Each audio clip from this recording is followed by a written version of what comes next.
This is John Cullen. Welcome to another episode of Hypothetically Speaking. In this episode, we're going to be taking a look at some evidence that may have been right in front of us the whole time regarding the pandemics.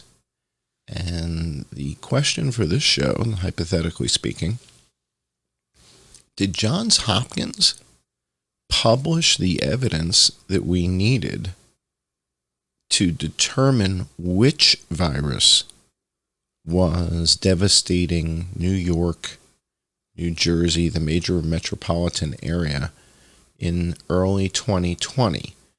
So when the pandemic hit the United States hard in 2020, it hit New York particularly hard. We're going to be taking a look at some of the data that Johns Hopkins published.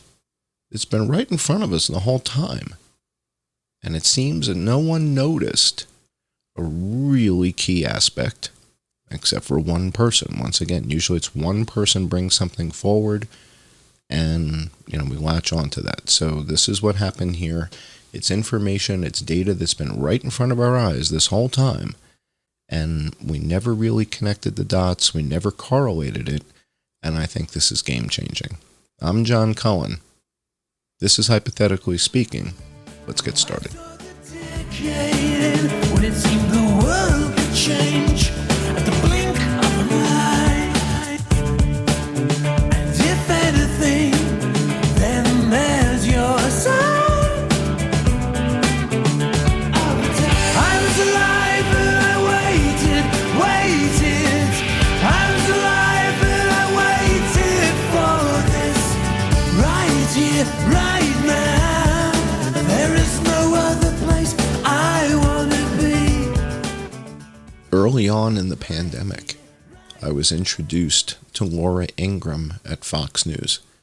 And Laura Ingraham and I started communicating on a pretty regular basis. She was sending me emails from the set at Fox as soon as the show was over, in many cases. And I'd say in most days we were exchanging 2, 3, 4 emails a day, back and forth about CDC statistics, Dr. Fauci, stuff like that.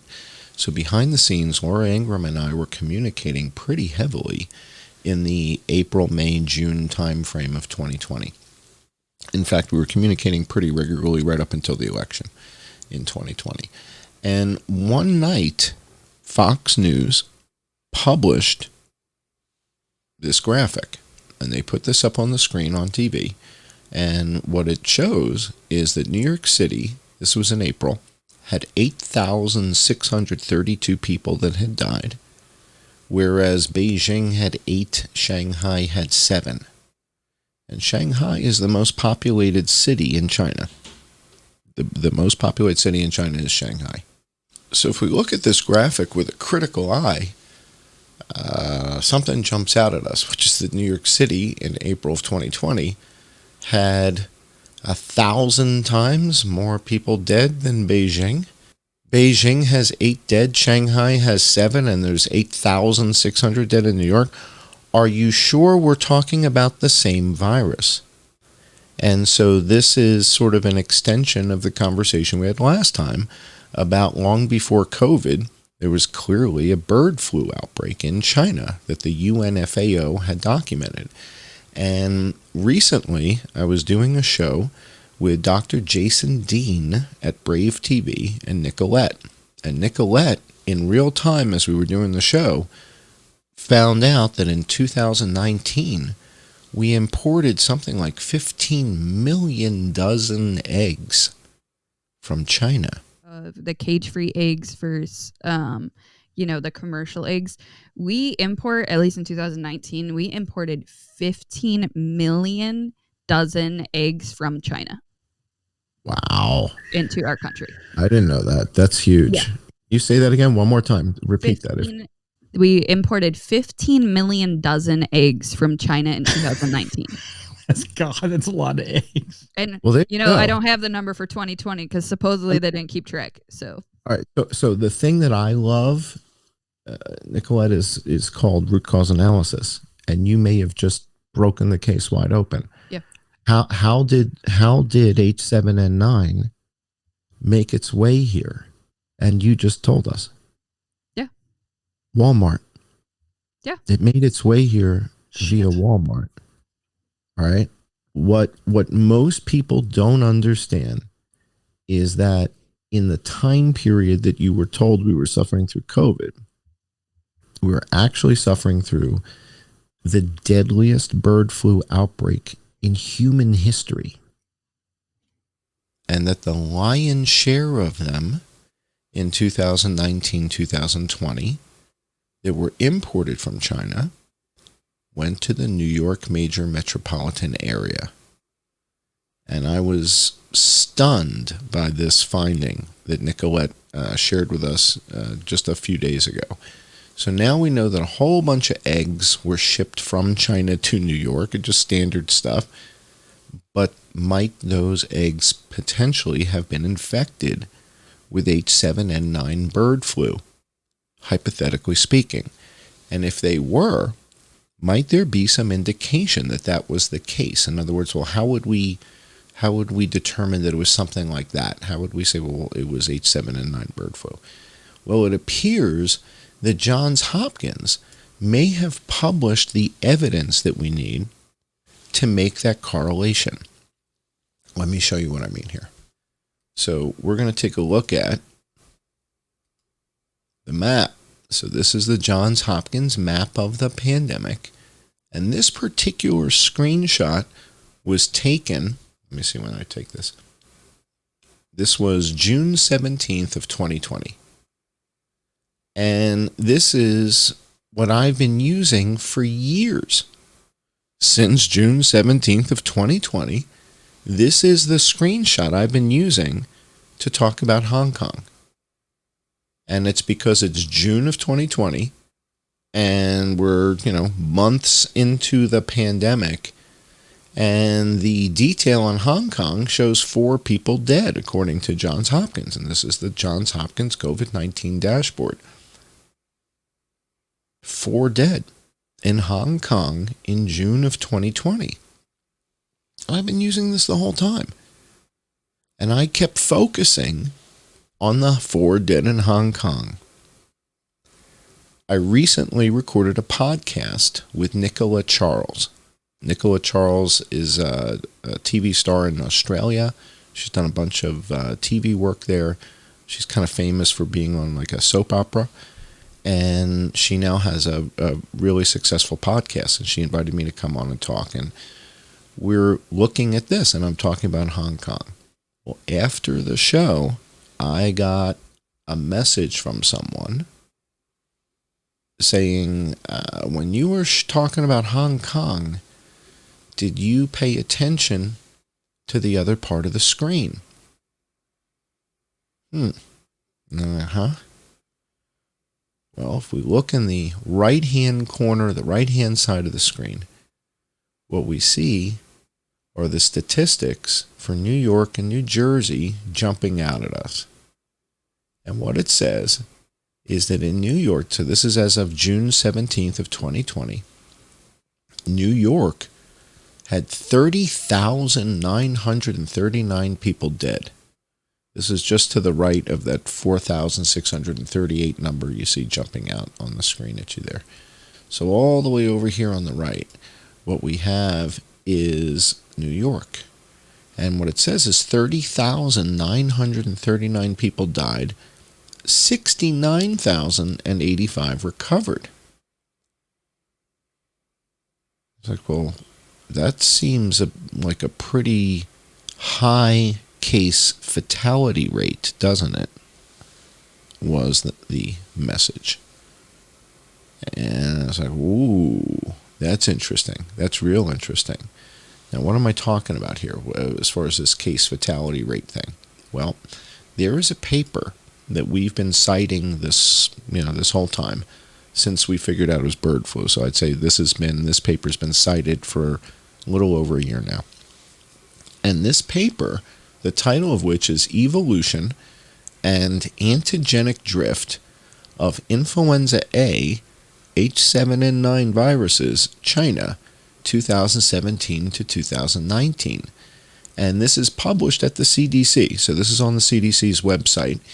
And if you simply type in this title into whatever your favorite search engine is, it'll find it. It'll find the website. It'll find the CDC site where this is published.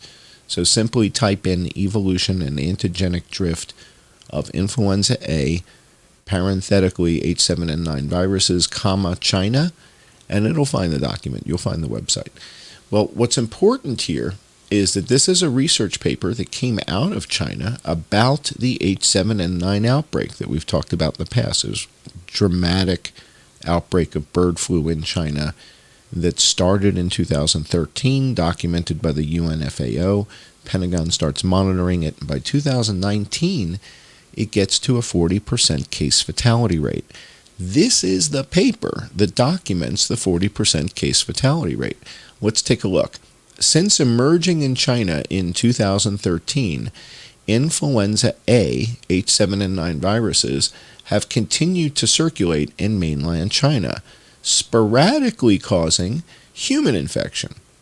As of February 2020, a total of 1,568 laboratory-confirmed human cases and 616 related deaths had been reported for a fatality rate of approximately 40%.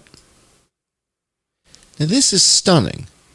This is Marburg virus, Ebola type numbers. Very few viruses have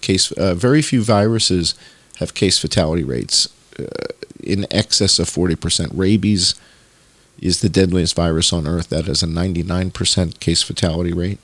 So that's the deadliest virus. I learned that from Florian. But a 40% case fatality rate is a serious problem. That's a BSL-4 pathogen. So this is only going to be handled in those balloon suits, the high-pressure suits, in a BSL-4 environment. So this is a case fatality rate of 40%. And this is documented coming out of China for this particular outbreak. So we know that this was happening. It's documented. We know that there were eggs being shipped from China to New York. 15 million dozen eggs came to the United States. The lion's share of them went to the New York metropolitan area. So that all adds up. So now, what is it about this Johns Hopkins map that we were looking at before that is such a big revelation? Well, if we look real closely, the 30,000 deaths and the 69,000 recovered, what kind of case fatality rate is that? Seems pretty high. And so I took those numbers and I went to the spreadsheet and I put them into the spreadsheet and said, let's do some math and let's figure out what is the case fatality rate. So in New York, with 100,000 people infected, it yields a case fatality rate of 31%. And in New Jersey, with 41,800 people infected, they also have a case fatality rate of 31%. That's remarkably high.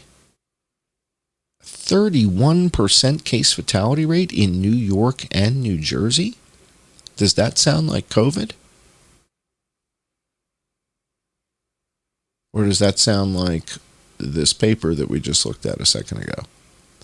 All right, so if they had a 40% case fatality rate with 1,568 cases, might we expect the case fatality rate to start to decline somewhat when we get into the hundreds of thousands of cases?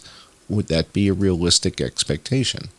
So what we're looking at here is New York and New Jersey as of June 17th of 2020. Both New York and New Jersey are showing a 31% case fatality rate. Is that COVID? Is that SARS-CoV-2? Did SARS-CoV-2 end up with a case fatality rate of 30, in excess of 30%? I don't know. I'm going to ask Grok right now in real time. I'm not going to show you my Grok window, but I'm going to ask real time. I'm going to say, what was the case fatality rate of COVID in the USA? And Grok says, the case fatality rate of COVID-19 in the USA has varied over time and depends on the data source and methodology used for calculation. Early in the pandemic, posts on X suggested a case fatality rate of 5.8%.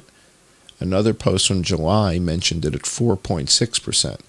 These numbers are higher than typically seen later due to the initial lack of widespread testing.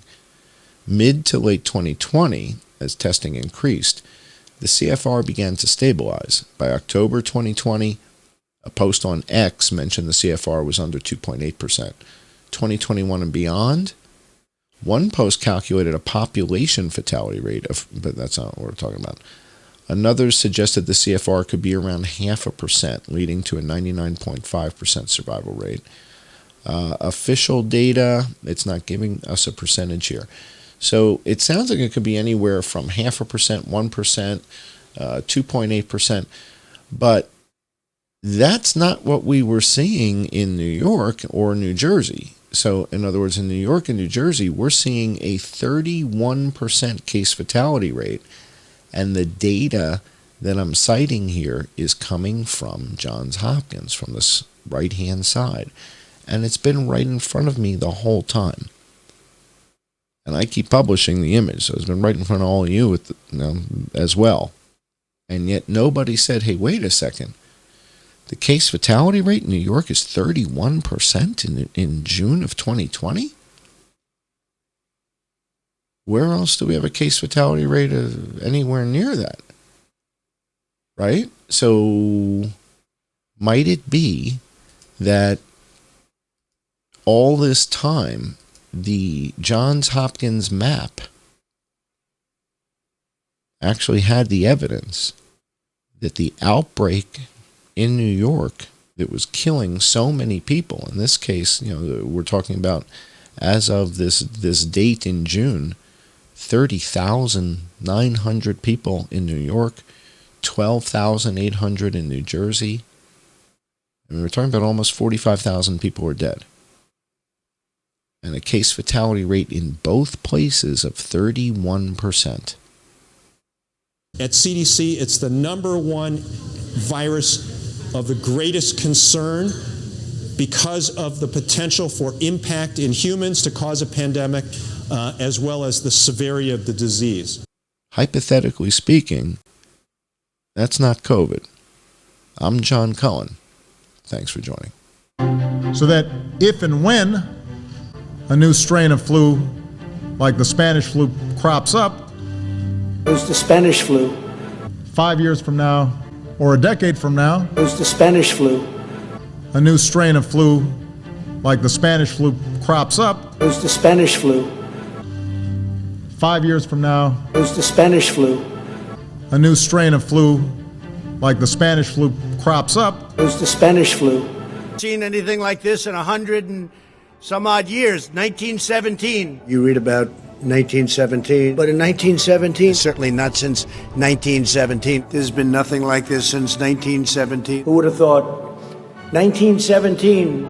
No matter who you were, no matter where you come from, nobody ever thought a thing like this could happen. You read about 1917 and you read about certain things, but you think in a modern age a thing like that could never happen. Well, it comes back. It is genius. It comes back, and it's too bad.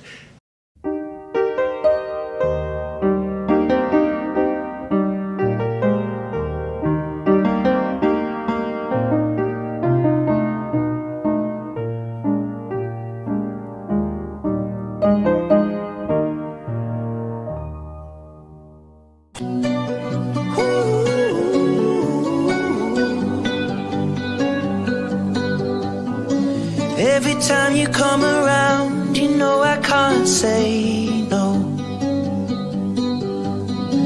Every time the sun goes down, I let you take control. I can feel the paradise before my world implodes. And tonight had something wonderful. My bad habits lead to late nights and